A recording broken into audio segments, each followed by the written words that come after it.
Hi there, Avian Science.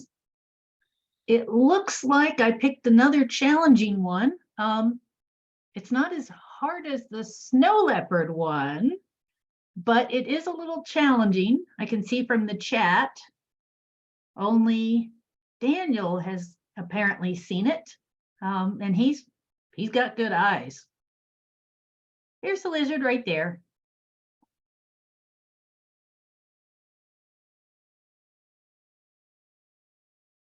Okay, so we have assignments that are due on Sunday, and we are coming up tight to the end of the semester. So either tomorrow or Saturday, I will post this coming week's assignments, and those will be due Friday, May 5th. And they'll be, similar to assignments you've seen before. Kinley, you have your hand up? Have you posted the questions that are due on the 5th? Yeah, due on Sunday. I haven't seen them yet. Oh, did I forget to do that? I will make a note to check that. I thought I had.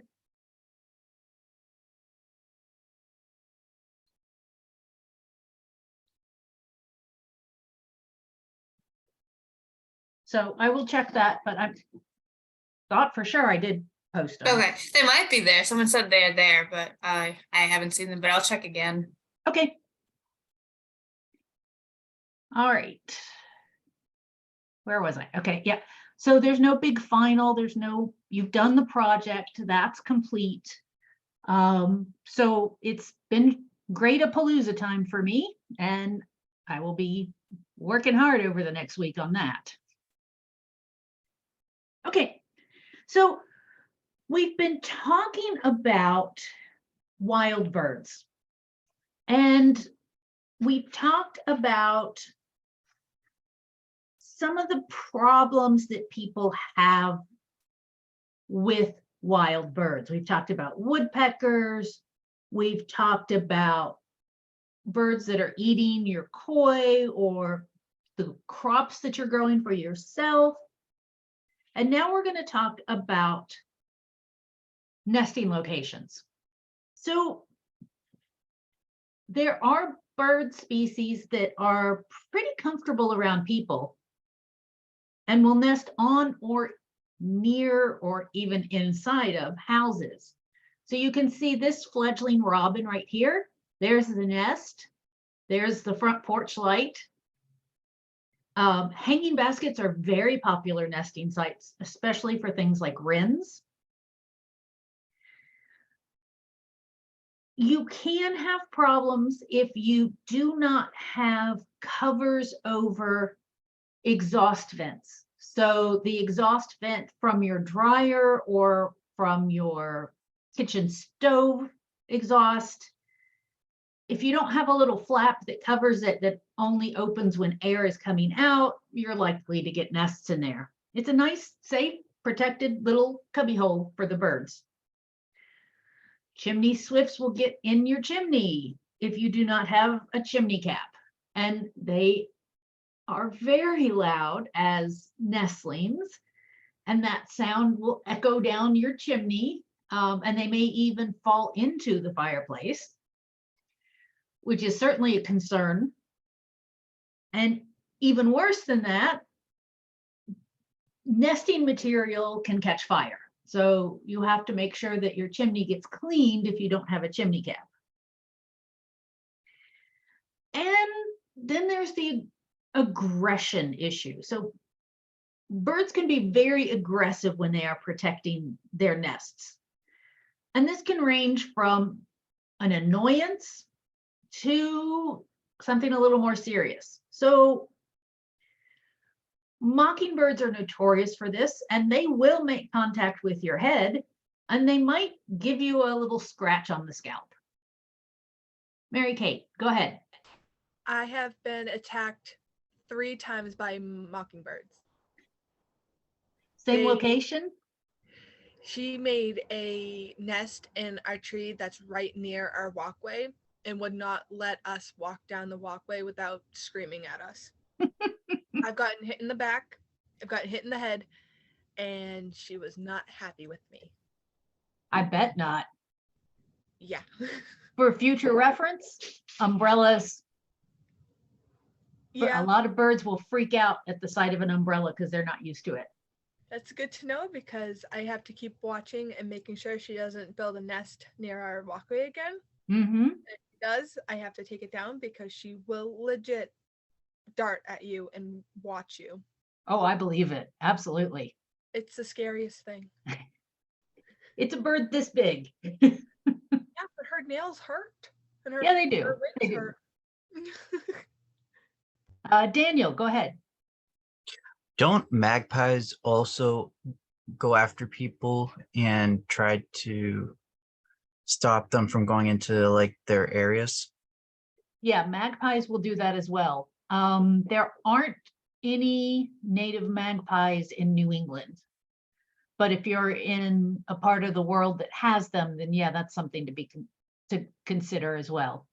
Yeah, I remember one story years ago of this little girl that got attacked by a magpie, and actually she had to go to the hospital because it pecked her eye.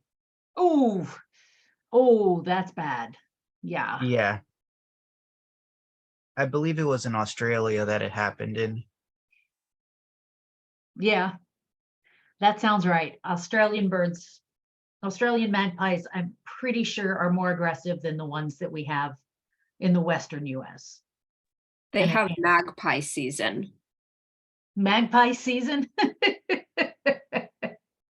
Yep, I believe that.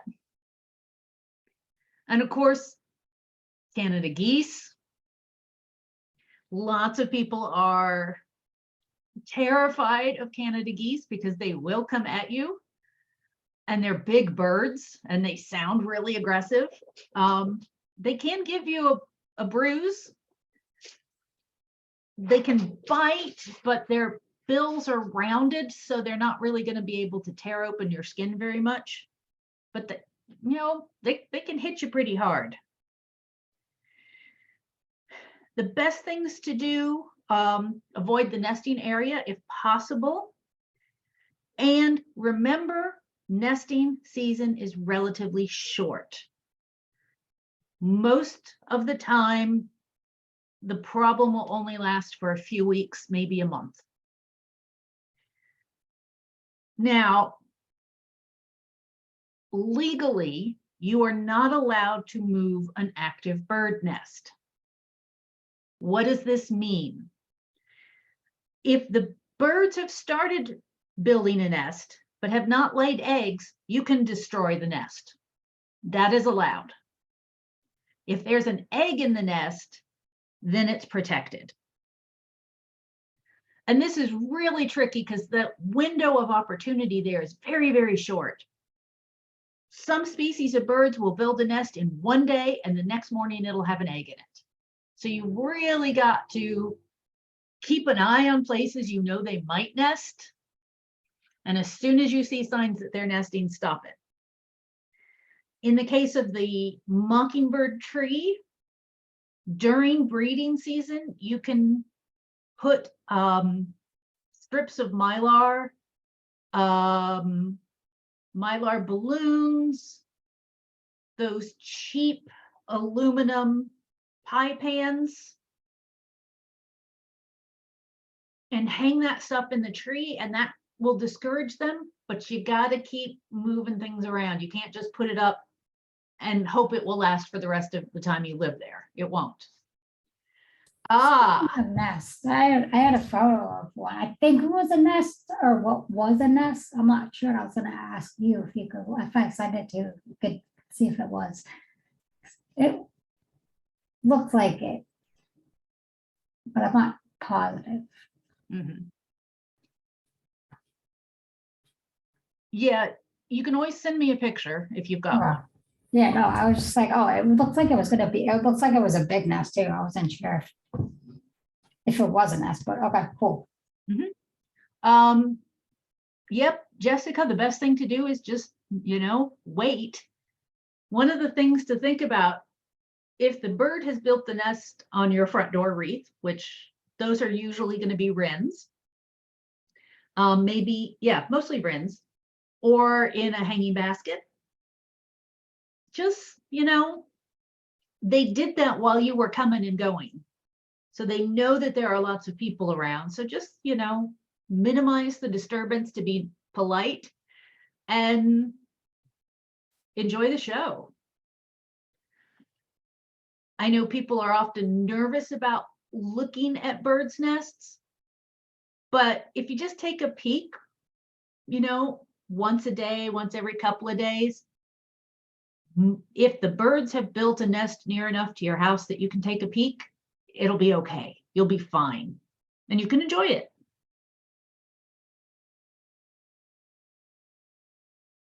And of course, then you get the fun of watching the fledglings trying to learn to fly. If you see them, they often just get out of the nest and vanish. It's amazing how fast they can disappear.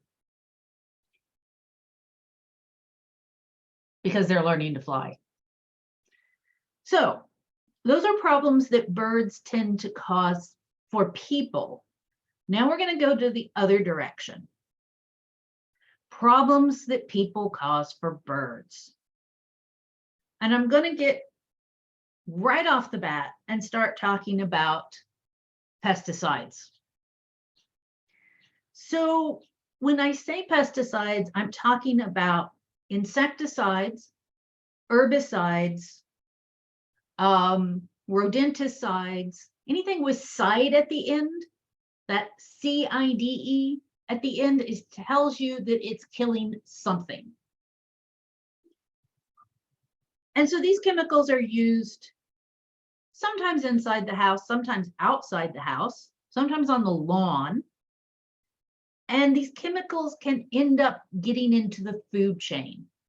We kind of talked about rodenticides a little earlier in the semester. It's the same concept here.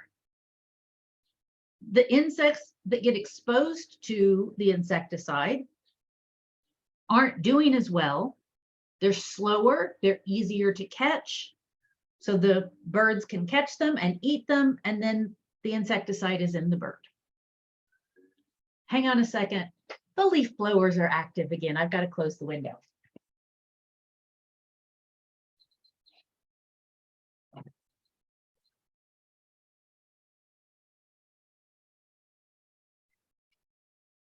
Okay.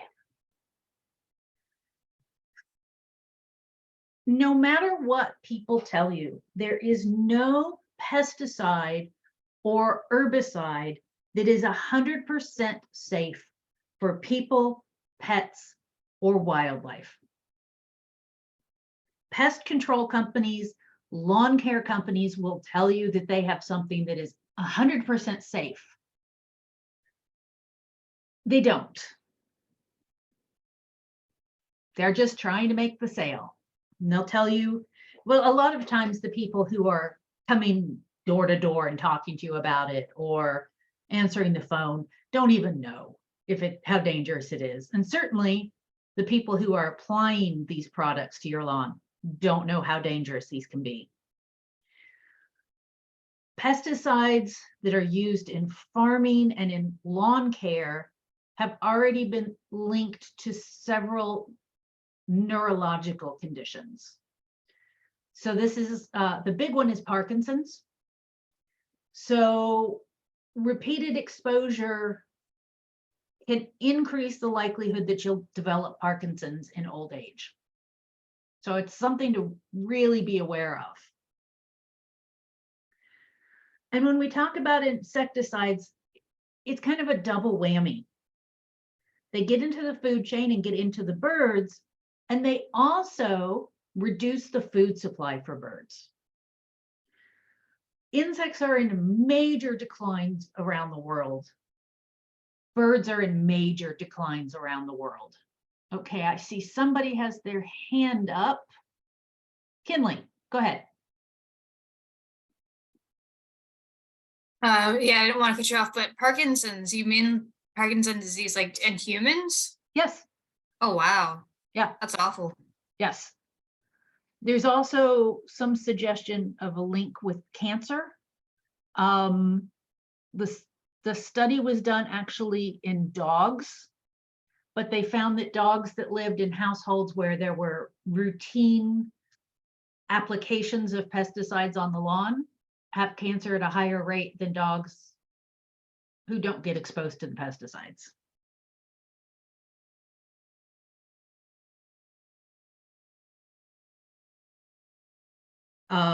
So birds have to eat insects. They have to have insects available to feed their nestlings. Even if they only consume insects during breeding season, almost all types of birds, as far as I know, the exception is the doves and pigeons, and everything else needs to eat insects during nesting season, including hummingbirds. Even hummingbirds eat insects. And of course, I've gone off on this topic, rodenticides. Remember that even if you put the poison down inside your house, for mice and rats, the mice and rats get outside of your house and can end up in the food chain. They can end up poisoning your dogs, your cats, your neighbors' dogs, and wildlife. Last spring, there was a case where 4 mountain lion cubs were found near where I live, out here in California. 2 of them were already sick and ended up dying. And it turned out that they were all sick from rodenticide poisoning. And we think that probably what happened was mom died from rodenticide poisoning. And that was her major food source.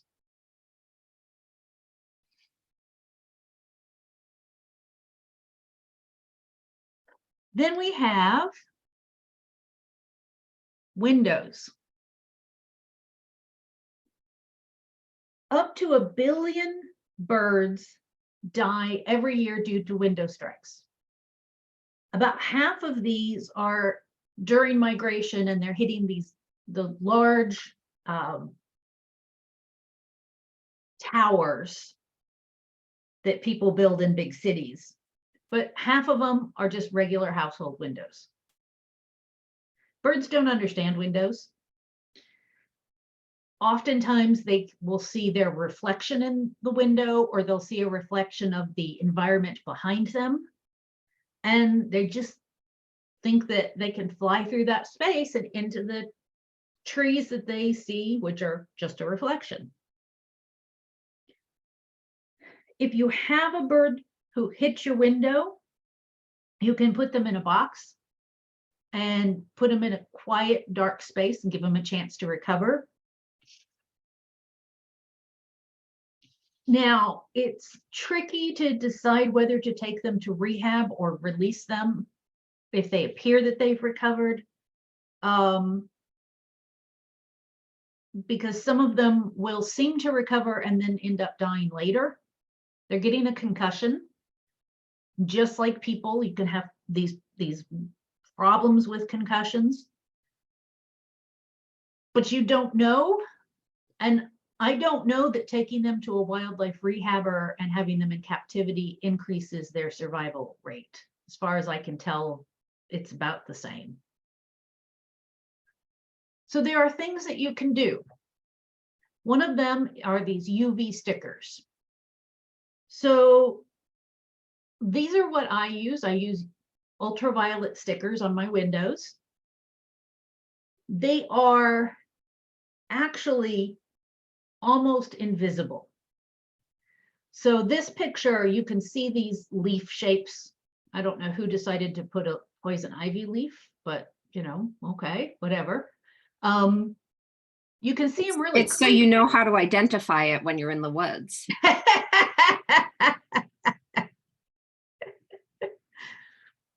On my windows, these aren't as visible as these guys as they are here. You can also do these little dots. The little dots are supposed to be more effective because they're closer together. But these things do work.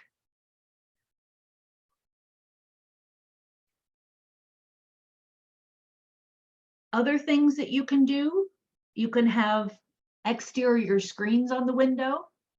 If the bird hits a screen and there's enough space between the screen and the window, the screen's going to have a little bit of give and the injury's not going to be as bad. And if you work in a tall building, turn off the lights before you leave. Turning off the interior lights at night seems to help the problem during migration season. Plus, if you're on the 12th floor of a building, why are you leaving your lights on all night?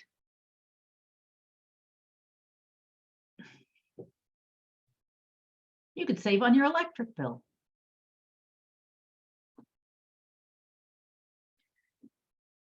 Hummingbirds are attracted to the color red. This is why all bird feeders have red on them. Unfortunately, garage door openers also have this red handle. I don't know why they decided that the handle needs to be red, but they all decided it. This handle allows you to disconnect the door from your electric garage door opener. I always love hearing stories about, well, when a storm's coming, you got to get your car out of the garage because if the power goes out, you can't open the garage door. And it's like, no, you pull down that little red handle and you can manually open the door. But anyway, hummingbirds will be attracted to this. So if this is a problem, you can cover it with something like duct tape or black electrical tape so that the red is not showing. If the hummingbird gets in the garage, leave the door open, put something red on the ground near the open door, and the hummingbird will usually find its way out. They are that obsessed with red that they will fly towards red.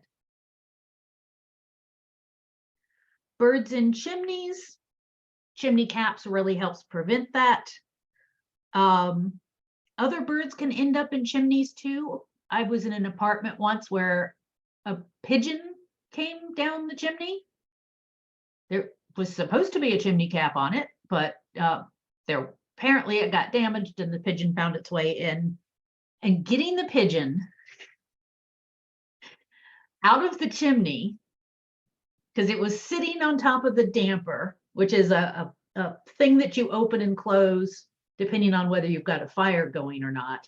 And it was sitting on the damper, and trying to get it off of that damper so that I could get it back outside, massive pain in the ass. I finally ended up having to get the cats locked in another room, open the damper, put some bread, because I didn't have any bird seed. I put some bread on the floor and made a little trail of bread to the door that opened out onto the patio. Finally, it left the bird alone, and eventually it followed the trail of breadcrumbs. That was funny, though. Birds in the house.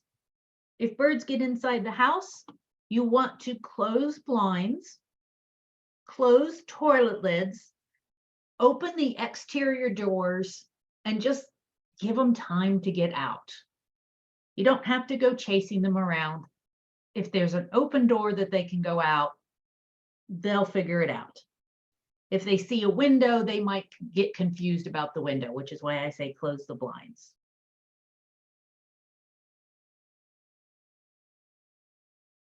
Now, let's talk about how to attract birds, either to your backyard or to your patio.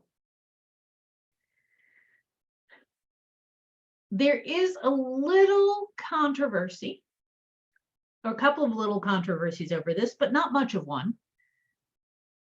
You absolutely do not want to feed wild mammals. You don't want to put out deer corn in the fall. Deer in particular, if you feed them something that's not a natural food, they are very likely to get bloat. And if they get bloat, that can cause disease, it can cause diarrhea, it can cause death. So don't feed them. We don't want to feed coyotes, raccoons, or skunks. Even if you don't mind them coming around, your neighbors will. And if they get used to coming around, they're going to be less afraid of people. And that just opens the door to problems. But most people don't get upset about birds. So, although occasionally they get upset about crows, and if you put out bird seed and if you live in an area with a lot of crows, you'll attract crows. People will argue that it's not natural. Well, yeah, it's not. It doesn't seem to cause birds health problems. And really, there's not much natural world left. So saying that it's not natural to give them sunflower seeds and safflower seeds and all of that, well, there's not always a good natural supply of food around. So, you need to consider that. The birds that get the most help are the most common species, but even a lot of the common species are in decline. Now, if you are going to feed birds, dirty feeders can spread disease. Feeders need to be cleaned weekly. And you can use soap and water, you can use dilute vinegar or dilute bleach. What I do is I have 2 identical shaped and sized feeders, and I swap them out. So while one is dirty or has just been washed, the other one is hanging up.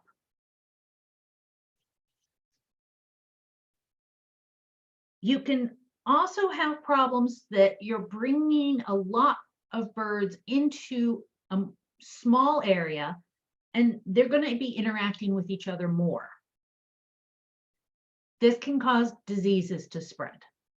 If you see sick birds at your feeders, take the feeders down. House finch eye disease, you can usually see that.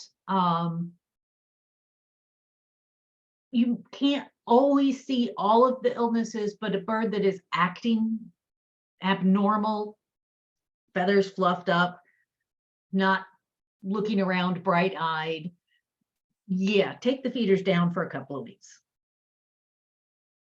Moldy seed can cause illness.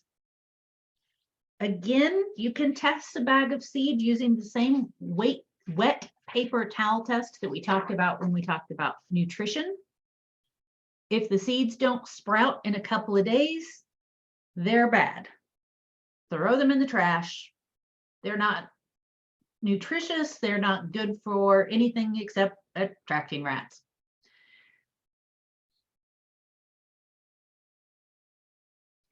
You can also end up with a large population of species that are very comfortable with feeders, and they might be very messy.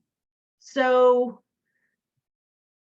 things like English sparrows do very well in communities with bird feeders, and you can end up with an awful lot of them, and they'll empty the bird feeder very quickly. When I was living in Massachusetts, the red-winged blackbirds would come in every spring, and there would be hundreds of them in the trees. And I knew that when I saw those, I had to take my feeders down because they would empty the feeder in a couple of hours. Some types of birds can be very messy. They can spill seed holes, leave lots of feces. There are different kinds of feeders that attract different kinds of birds. No feeder is going to completely eliminate problem species, though.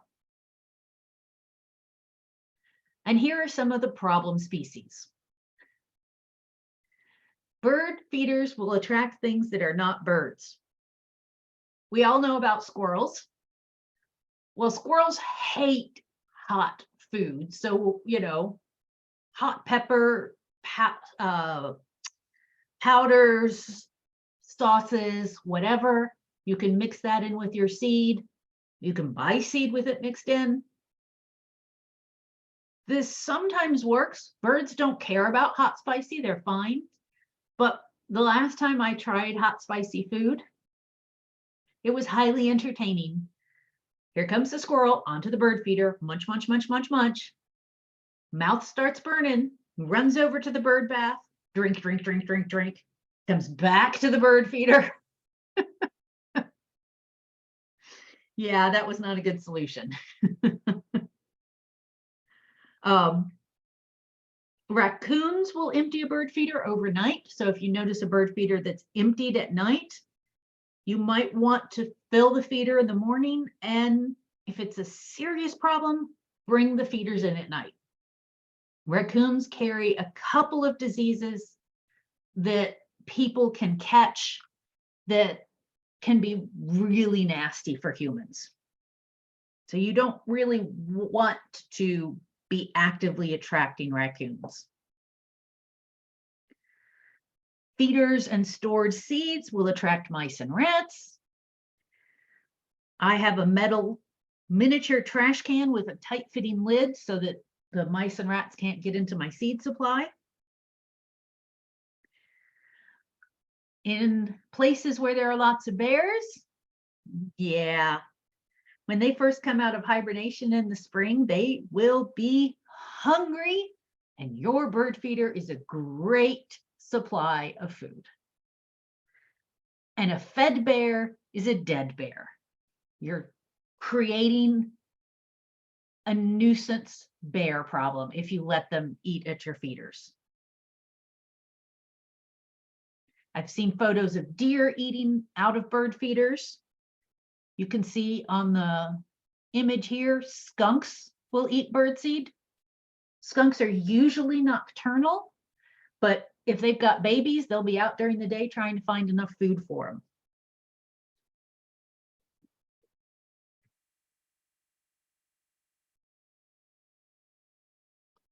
And then there's this problem.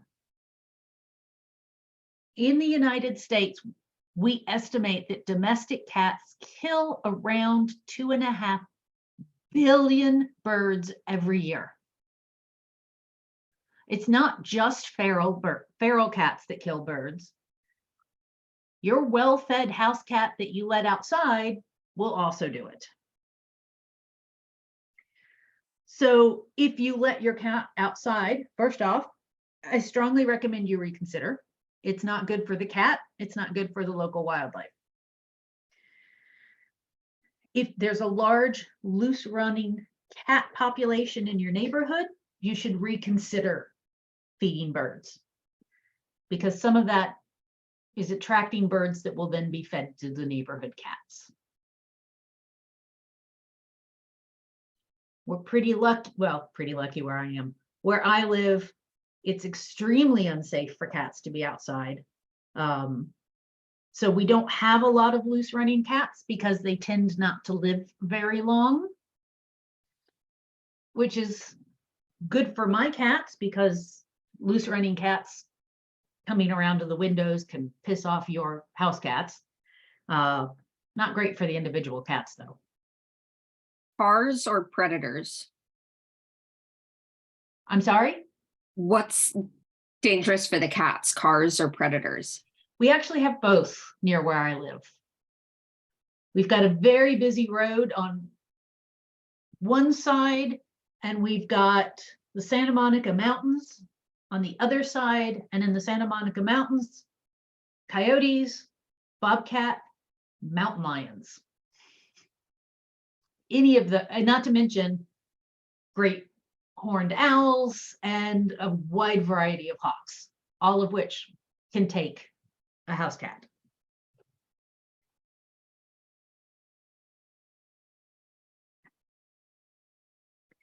I mentioned a couple of diseases. So on the right here we have house finch eye disease. Their eyes are, you can see this, the lids are swollen and very red. There's a little bit of crust there. They'll appear to be squinting, and their eyes might swell enough to just cause blindness. So this is a pretty sick bird. And if you see this, like I said, take your feeders down. If you can catch the bird, take it to a rehabber because it's not likely to survive. This is pox. You can see these swellings on the face. Pox is not always dangerous for birds. Some birds can survive with pox lesions for a long period of time without any problems.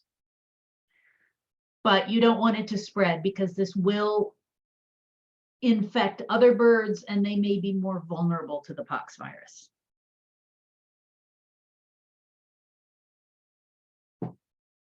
So what do you feed? Well, for outdoor birds, the easiest thing to do is seeds. And you can buy seed mixes. You can buy them at the grocery store and the pet store and the big box hardware stores. Some of the seeds in these mixes will be fillers that a lot of the local birds will not like. And I can never remember which. Oh, okay. I've got it written down on the next page.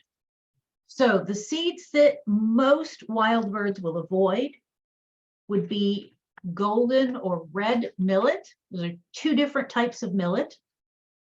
And flax seed. Birds will generally just fling those onto the ground. You want to avoid mixes that contain corn. Corn can grow a toxin that is harmful to wild birds.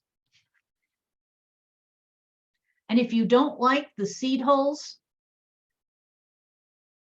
sunflower seed holes are very messy and they will kill vegetation. So if you end up with a lot of sunflower seed holes under your bird feeder, it'll literally kill the lawn or whatever you've got growing there. One of the things that I like is a no mess blend. These tend to be more expensive, but they have sunflower seeds that have already been hulled. And that's, for me, that's important enough for me to spend the extra money on.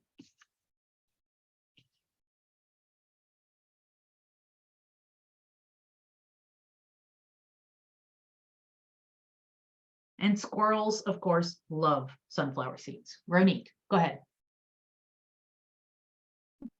Do the ground feeders, like the doves, eat the millet? There are types of millet that they will eat. I think it's the white millet. So you want to look at the specific type of millet. Red millet, they're not going to eat. I think it's white millet that they do eat.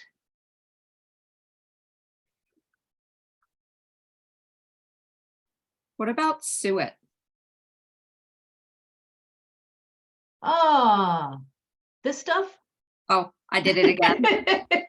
Nice segue there. Yes. So suet is actually great, especially for things like woodpeckers and nuthatches. They love the suet. It's a prepared soft food.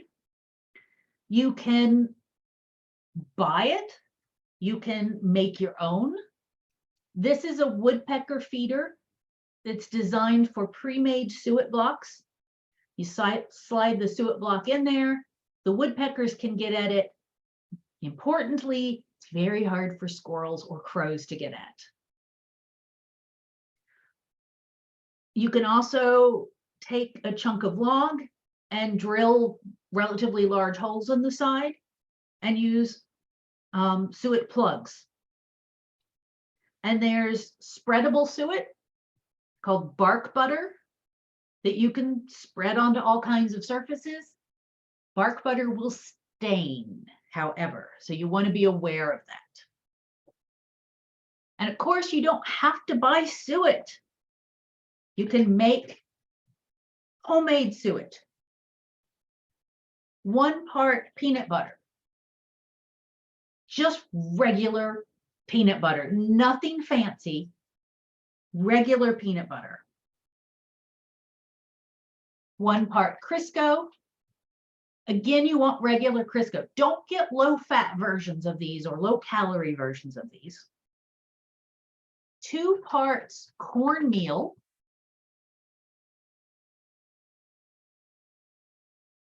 Optional, 2 parts oats. And this is oats like if you buy the big can of oats that you make for yourself. You know, they can be rolled oats, steel cut, whatever you want to call them.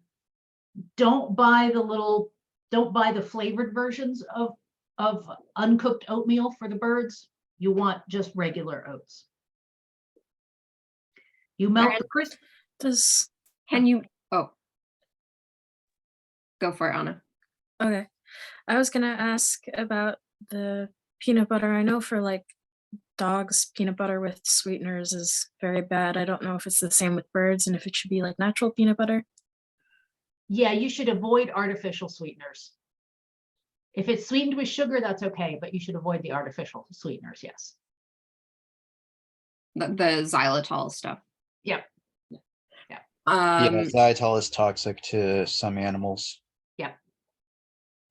I have a question also sort of about peanut butter. Can you make it with sunflower butter? That's a very good question. I don't know. I would expect that you could, because it should still have plenty of good fats in it. I don't know if it has as much protein as peanut butter. But it's just an I don't know. But that's what you're getting is the fats and the protein. That's what you're looking for. Fats and protein, yep.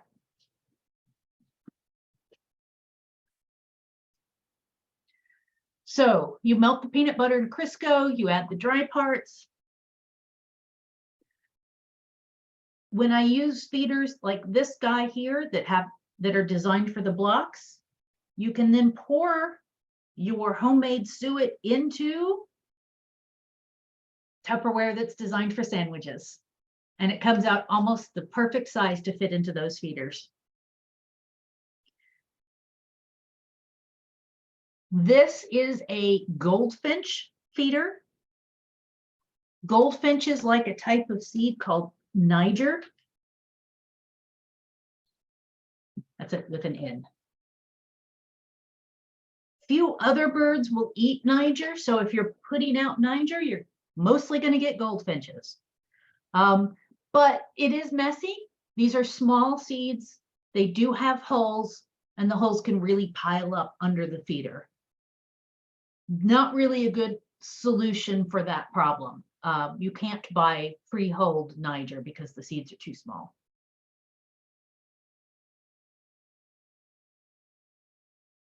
Fruit. Fruit can attract a lot of birds that may not be attracted to seeds. So things like orioles. Orioles are the big attractant for putting out fruit. Butterflies can also be attracted to fruit, especially if it's a little overripe. Unfortunately, there are a lot of other animals that are attracted to fruits. Oranges are good for orioles because they're not as attractive to a lot of the pest species of mammals. This is a very messy way to feed things. Squirrels will carry the whole fruit away, so it does have to be secured in some way. And getting orioles started to being attracted can take a while and be a little challenging. I know people who attracted orioles with these feeders and love them. I know other people who've never managed to get an oriole, even though they're in the neighborhood. You can also use water. All birds need water. And you will get species that will not come to your feeder that are attracted to water supplies. In Massachusetts, having a heated bird bath is awesome in the winter. You'll get lots of birds coming just to get water. Again, you need to keep these clean. You need a dedicated brush that's only used on the bird bath, and you need to scrub the bird bath at least weekly. During the summer, you need to empty and refill it regularly. Big problems in the summer include algae growth, which is just unsatisfying to look at, but also mosquitoes.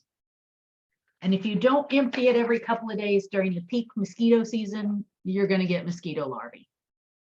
Mosquito larvae tend to be up near the surface, and they do this funny jerking motion. And they just look kind of like a worm doing this weird jerking motion, curling into a C and then straightening out and then curling and straightening out. You can reduce the risk of mosquitoes by having something that moves the surface water. So if you've got a fountain, or they even sell these little wigglers, they actually call them that. You go to a bird supply store and they sell them, and it's specifically designed to wiggle the surface of the water so that you don't get mosquitoes. I've tried solar powered fountains. I've had mixed results with them. Oh, Daniel, go ahead. You actually got me on that one. I was about to mention the little solar powered fountains.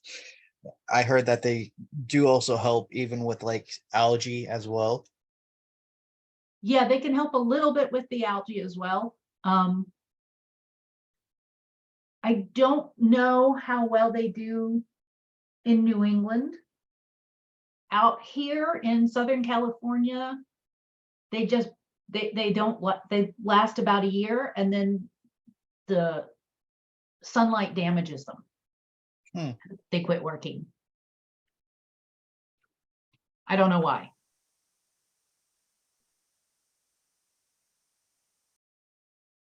In addition to this, moving water is often more attractive to birds.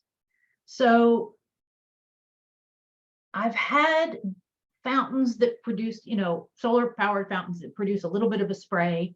And I've had hummingbirds that like to literally fly through the spray. And they'll get damp, and then they'll sit, perch, and preen, preen, preen. So, you can attract them that way. Generally speaking, you want either a rough floor surface or a rock to help them perch, especially if it's deep water. You don't want them to end up, over their heads, basically, in the water. They like a sloping floor, so straight up and down sides, not as popular. And location matters. Some species like bird baths on the ground, others like them on a stand. A nearby place to seek shelter is often appreciated. Different birds will come to open, exposed bird baths compared to ones up next to a bush. Right now, I've got 4 bird baths in my yard. And I'm already thinking of adding another one because we get quail, and I'd like to give them a bird bath. They don't like to come out to any of the bird baths I have. So I'm thinking of putting one in the area they frequent, because I, need 5 bird baths. But again, I live in Southern California and water is scarce. You can do natural food sources. These are fantastic. Plants that will attract the birds. Now you do kind of have to have a yard for this, or you can buy some plants that will attract hummingbirds in hanging baskets. So hollies are very popular. You need both a male and a female plant. In my experience, when I was in Massachusetts, the holly bushes would get berries on them. And as the snow started to melt, that's when the berries started to disappear. So first thing in the spring, that's when they were very popular.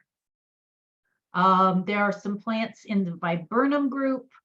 There are certain fruit trees. Now, if you get fruit trees, you can end up with fruit mess. So you want to be aware of that and at least be willing to put up with that. Some smaller plants, perennial plants, garden plants can be useful. This is an echinacea. Echinacea produces seeds after you let the after the blooms, and if you just leave them up in the fall, you'll get goldfinches like crazy. So a couple of these different plants will work really good, but you have to leave the flowers once they've gone over and they're not pretty anymore. So you have to be tolerant of that. Shelter is important. Thick bushes, very good for providing shelter, especially for fledglings and for nesting habitat. I've been working very hard to increase the shelter in my yard.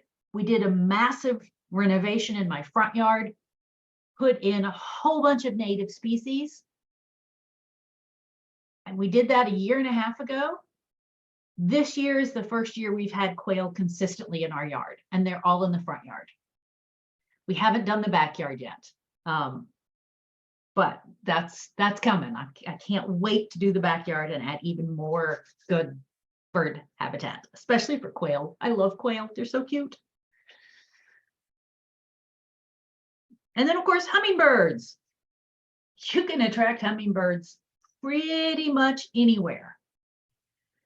It can take a little time for them to spot your feeder.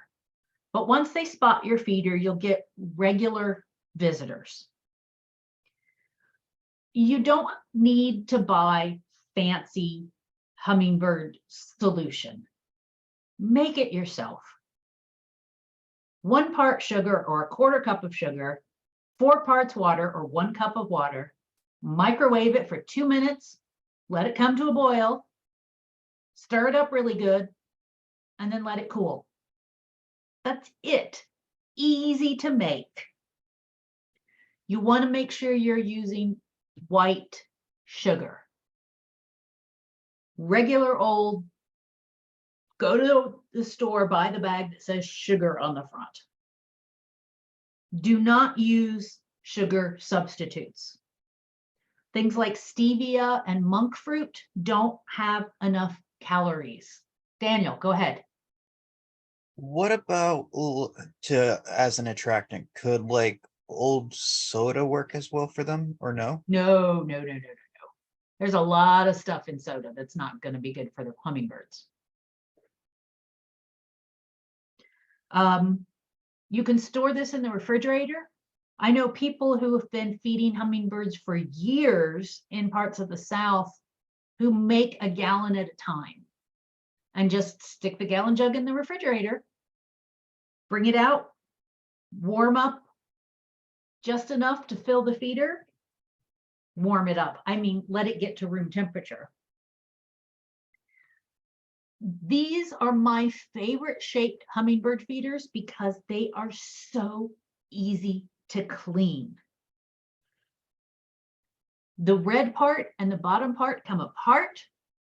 Even the handle here can unscrew, so you can just really take it apart, and soap and water, easy to clean. The glass bottles, I think there was a picture here. This is the glass bottle one. they're not as easy to clean. They get moldy easier. These yellow colored bee guards actually attract wasps. So you don't want yellow color, you want red color on your hummingbird feeder. And I've seen some ornate, fancy little bottles, yet no, you don't want that. Red somewhere on the feeder, but not in the food. So a lot of people think that you need to put red food coloring in the food. No, you need red on the feeder. The red food coloring can actually damage the kidneys of hummingbirds.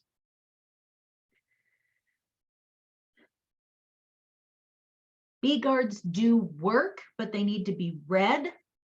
If you have an ant problem, you can create a moat.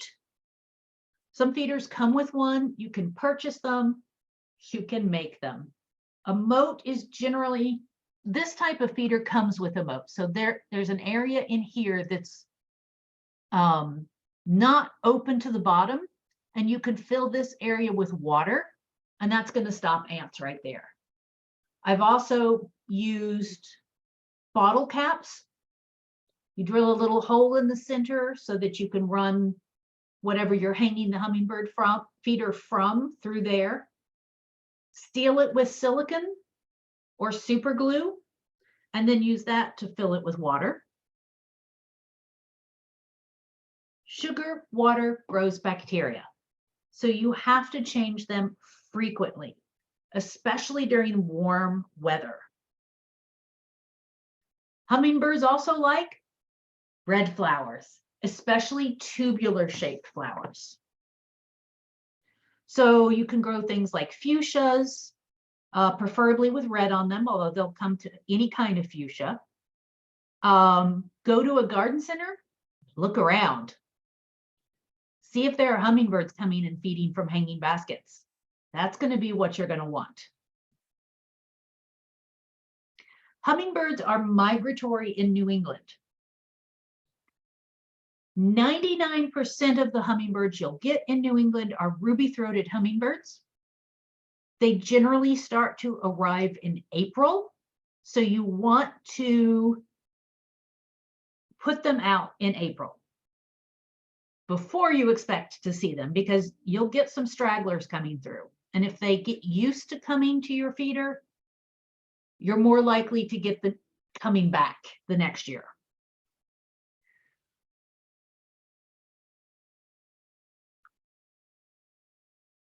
And you leave them out until nights are routinely reaching freezing temperatures in the fall. They will migrate even if you leave the feeder up. You don't have to worry about that. You can search ruby-throated hummingbird migration, and there is a map that gets put up every year that shows where they are during spring migration, the furthest north they've been spotted so far. So that gives you an idea of when to expect them. Hummingbirds tend to come in waves. So you'll get some migrating ones. Then you'll get a bunch of them at the beginning of breeding season. Then they'll all seem to disappear. And then in the late summer, August, September, all of a sudden you'll have tons of them again. And then they'll start trickling off as they migrate. This has to do with the baby season and with the natural food supply that's available. Because if hummingbirds are able to get food from flowers, if they've got nestlings, they're needing to get a lot of protein, so they're eating insects. And when the babies all fledge, they're learning how to find food, so the readily available food supply is what they're going to go for first, because they don't know better. Every year, my mother puts up hummingbird feeders. Every year. Usually sometime in May or early June, she'll go, I'm just not seeing the number of hummingbirds that I saw last year. They must really be in trouble. Every year I go, Mom, They're sitting on the nest. Wait till fall. Then you'll see them again. She's like, oh, no, no, no, no, I don't think you're right. August comes around. She's like, oh, yeah, you were right. I forget. Every year, every year. So now you know.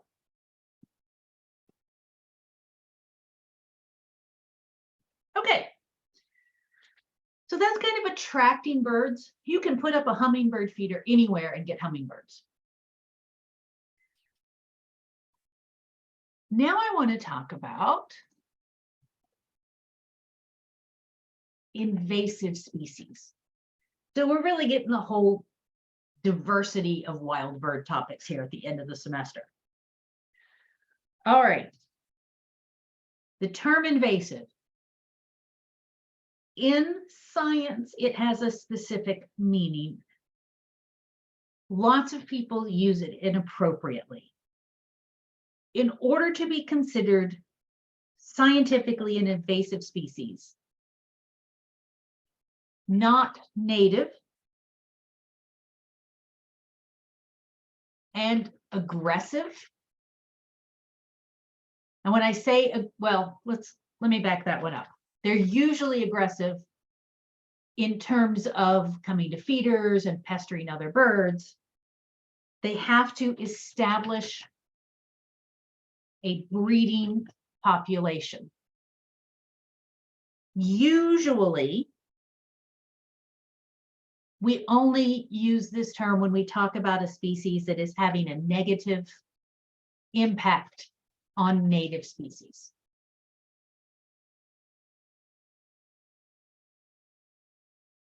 There are around 100 species of non-native birds that have established breeding populations in the US. Some of these would not necessarily be called invasive because they're not causing problems for the native wildlife. The majority of these species are found in warm, relatively urban areas. The two biggest hotspots are Los Angeles and Miami.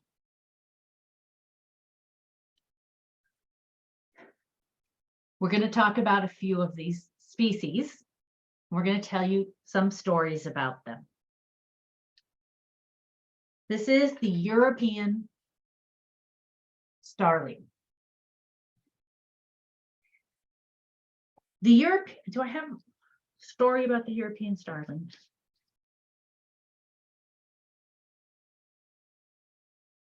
Okay, I do. This is a beautiful bird. European starlings are a gorgeous bird. I'm going to tell you their story in a second. But we're going to start with these guys.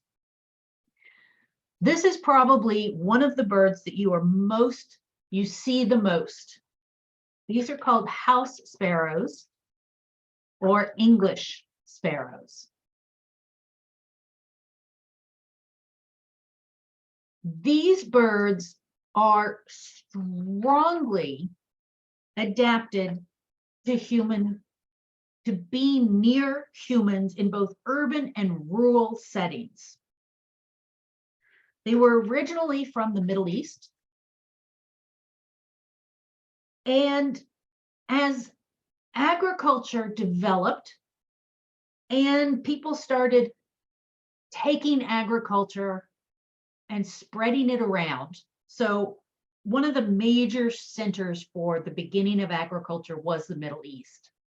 There were other places where it also kind of started, in the Americas, in the India, but the Middle East is where we tend to think of it from. And certainly that's where we got things like wheat. And so as wheat and rye and similar grains started to be carried around, exported to other parts of the world, these little guys started following the seed. It's able to survive on spilled grain and agricultural weed seeds. So it likes farmland.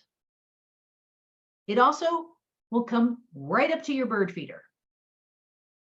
This species now occurs on every continent except Antarctica and on a large percentage of islands.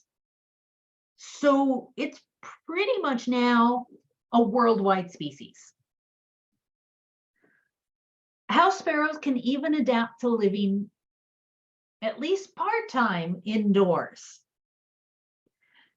They find food and nesting locations inside factories, warehouses, zoos, and big box warehouse type stores that sell bird seed. So pet stores and Lowe's and Home Depot type stores. They've even been found in coal mines as far as 2,000 feet below ground level. So these are very, very adaptable birds. They are cavity nesters in the US. They're not cavity nesters everywhere, but in the US, they're cavity nesters. And this is one of the problems with them. They will kick out previously established breeding birds. So if there are bluebirds in a nest box, they will kick the bluebirds out. They will even kill nestlings so that they can take the nest box. So that can be a huge problem. But you got to admire a bird that's spread around the world all by itself and is so adapted to so many types of habitat that we wouldn't think of would be good bird habitat. This is a starling murmuration.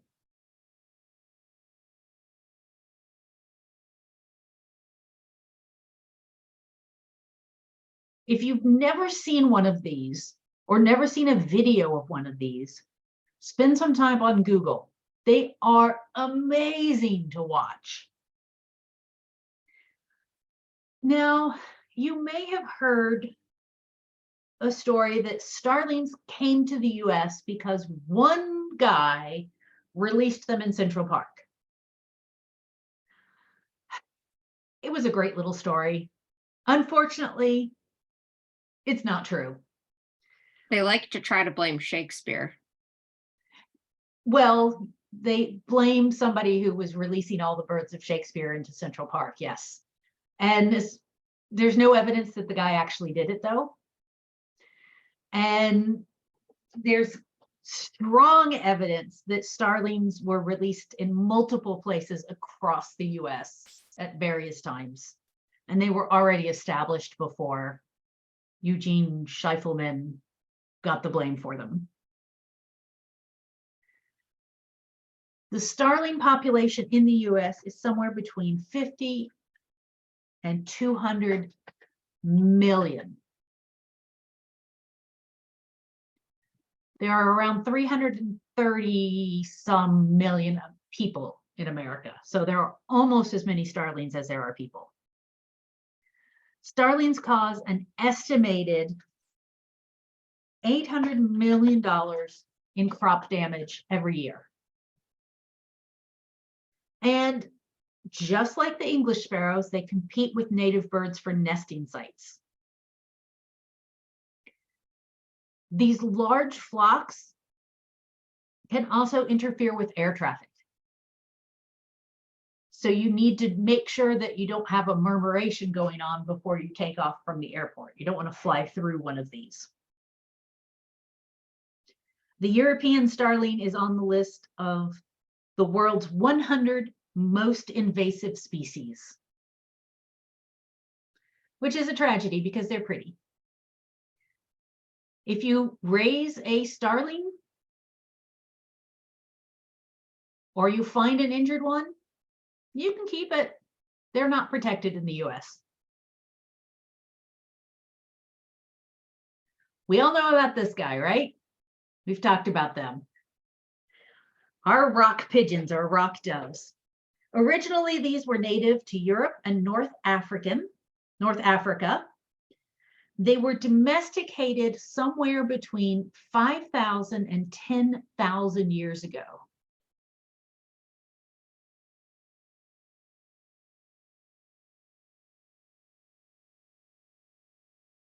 And ever since then, humans have taken the pigeon with them wherever they go.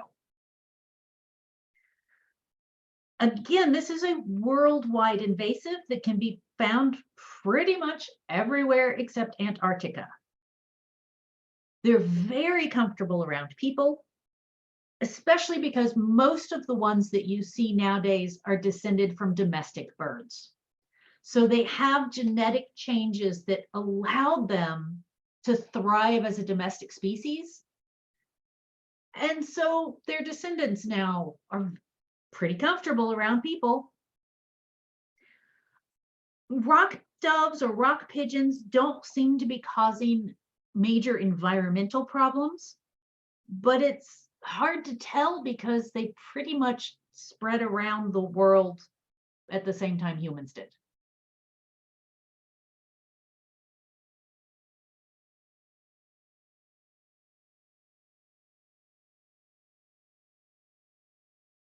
Okay. I've got a couple of more species that I want to talk about, but we're running low on time. So we'll talk about feral parrots on Tuesday. Any questions about anything we talked about today? I don't have a question about anything we talked about today, but I have a question about parrots as pets. Okay. I have a severe nut allergy, Okay. and one of my sort of trepidations about possibly adopting or fostering a parrot is that I can't feed them nuts. Is that nutritionally a problem?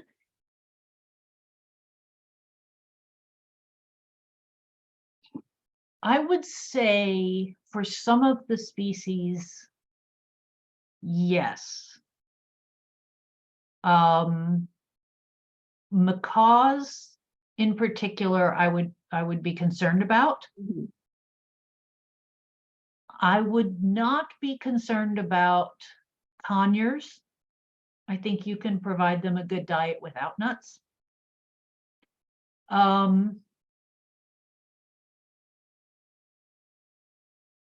would have to look at more details about the cockatoos' wild diet, and Amazons. I'd have to look up a little bit more detail to get a good handle on it.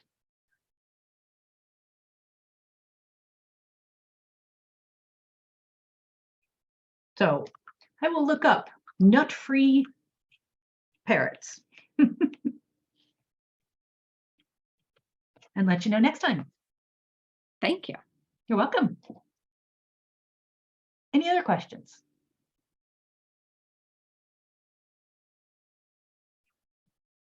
All right. Okay, then everybody have a good weekend, and I will see you on Tuesday.